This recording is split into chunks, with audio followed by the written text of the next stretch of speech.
You're crashing all day, tired all the time, and simply don't have the energy that you once had, you're not alone. In this next video, I'm going to break down the most important supplements that benefit women needing more energy. So many people come in telling me they're tired, and it feels like we as women are often the ones fighting fatigue the most. Honestly, we just have a lot on our plates. I think this is one of the most stressed generations of women in history because we're navigating not just the home front, but the work front, everything in the environment, and all the other duties that we multitask and juggle day in and day out. In this next video, we're going to talk about energy, where to find it, how to get it, what you can do about it, and most importantly, help you identify the type of energy deficit that you might be having. All right, let's get into it. One of the things I explain to my patients coming into our clinics over and over again is that when you are complaining of being tired, there are a couple of different reasons why. And it's really important before you start taking things or doing things to maybe dial into what is the primary cause of your low energy or fatigue. First off, I talk about energy as being a deficit in physical energy. This is more obvious, right? This is where you just can't do things, or you go to work out and you come back more fatigued than when you went in. That's one type of low energy. Then there's cognitive fatigue, which is where you can't focus, you can't concentrate, you can't remember things, and instead learning or getting tasks done seems to take up your entire day and really eat up your energy. There's emotional fatigue, where it's more anxiety, depression, feeling blue, and that in turn is the cause of your fatigue. And then there's physiologic fatigue. And what do I mean by that? So that's fatigue that can be caused by changes in your nutrient levels, gut health, hormone levels, or new onset of inflammation. All of these different factors play into the energy crisis that you're experiencing day in and day out. Well, here's the good news. There are answers to all of these different categories and types of energy, and ways to identify and nail which one is you. One of the things we've done on wholeplus.co, if you go to our website, there is an assessment there that you can take to help you nail which of these categories may be the category that you're dealing with. So you can check that out. I'm going to break down what I like to do to help women with low energy. All right. If we are dealing with what I call just pure physical energy, you're getting fatigued very easily, then a great starting point is to first work on cleaning up your diet and following an anti-inflammatory diet. Here's the reason why. Inflammation is a big cause of low energy for so many different people, but more importantly, it also depletes the body of key nutrients. So getting low, for example, in vitamin B, vitamin D, omega-3 fats, magnesium, or even essential amino acids. So a good hard look at your diet is very important if you're having low energy. Start eating consistently, up the protein, really watch sugar, and don't keep using caffeine to medicate your low energy. Here's what caffeine is doing to you. It's spiking that blood sugar way up and then bringing it right back down. So diet is one opportunity to improve physical energy.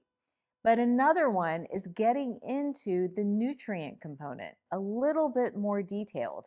And now we're dealing with some of the fundamental biochemistry of low energy, which is going to help all the different categories of low energy: the cognitive fatigue, the physical fatigue, the physiologic fatigue, even the emotional fatigue. Let's talk about it. The biggest deficiency that I see over and over again when it comes to low energy is low levels of key B vitamins. This is methylfolate, B12, vitamin B6, niacin, vitamin B5, all the B vitamins over and over again, I find in testing are not where they're supposed to be. And when it comes to conventional testing, it doesn't really do us a service when we look at those interpretation ranges. For example, when B12 is low, it's defined as low currently when it's under 200. Most other countries in the world want you to be at least at 500 to really judge if your B12 levels are where they're supposed to be.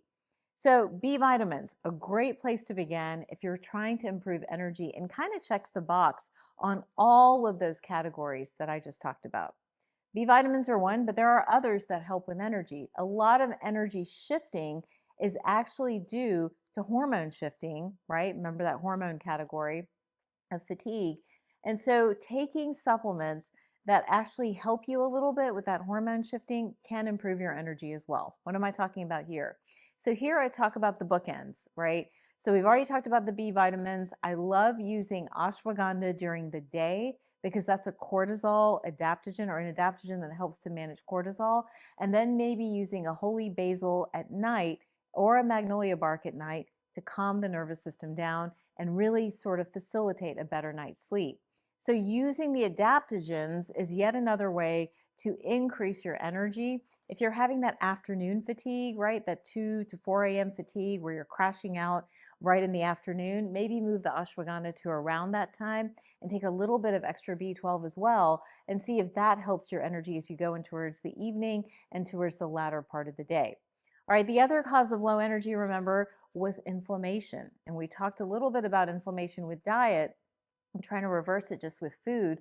But another way you can try to reverse energy that is inflammatory in nature is by adding in the omega-3 fats, and you can add omega-3s in as a supplement of around 2 to 3 grams a day, adding in curcumin at around 1 to 2 grams a day. And then I also like occasionally adding in something like black seed oil, which also helps with chronic inflammation.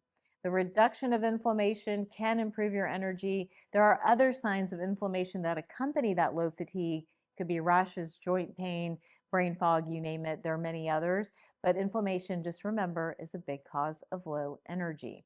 All right, let's keep moving. Let's talk about blood sugar as a category of low energy. We mentioned it earlier when we talked about diet, but when blood sugar is all over the place, you get tired quickly. And if you are crashing after a meal, that's a sign that you might be insulin sensitive. If it's taking you 30 minutes to an hour to come out after eating, then we know that you're having an issue with blood sugar.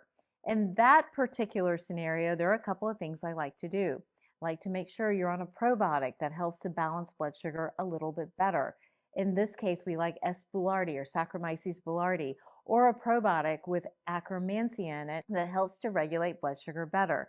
In addition to that, I love berberine. Berberine is an herb. It actually helps to balance blood sugar very well. Some people call it the natural metformin. That's another one that may help you with fatigue if fatigue is related to blood sugar instability. So as you can see, low energy can be from many different causes. Trying to hone in and nail where you need to focus can help make your plan efficient, something you stick to, but most importantly, help you feel more vital, more optimized, and ready to engage in the world. So head on over to wholeplus.co to take one of our quizzes to understand where your low energy may be coming from. And if you'd like additional support and resources, you'll see them all laid out right there. All right, I post new videos every week. Don't forget to like and subscribe.